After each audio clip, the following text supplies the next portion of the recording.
মানে শেখ হাসিনা পদত্যাগ করেন নাই, কোন উনি তো প্রধানমন্ত্রী, রানিং প্রধানমন্ত্রী, তিনি তার চেয়ার পুনরুদ্ধার করবেন, আর করলে ওয়াকার সহ সকল কুকারি ঝুলে যাবে।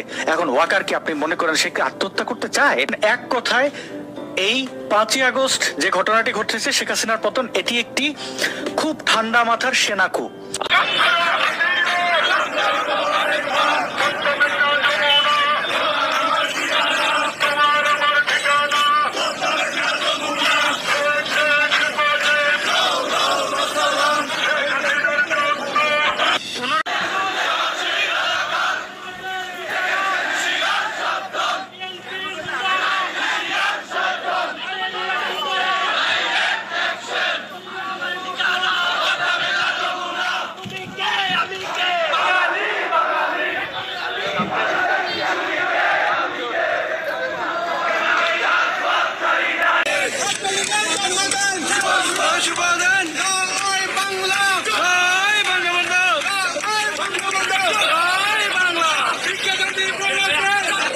উপদেষ্টা রেজওয়ানা আপা ভোলাগঞ্জ সাদা পাথরের পাথর তোলা বন্ধ করতে পারলেন না বলে উক্তি দিয়েছেন যে উপদেষ্টা হয়েও পাথর তোলা বন্ধ করতে পারলাম না।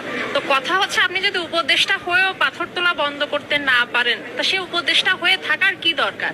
যারা পারবে দেশ সামলাতে, বা এতকাল যারা রেখেছে বা পরবর্তীতে যারা রাখতে পারবে, তাদের কাছে ক্ষমতা দিয়ে দেন।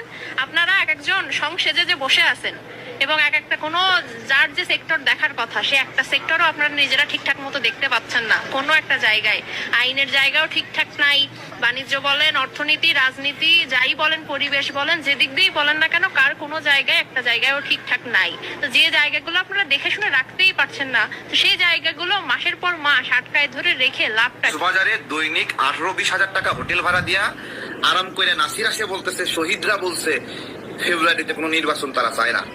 ফেব্রুয়ারিতে নির্বাচন হলে শহীদরা কষ্ট পাবে।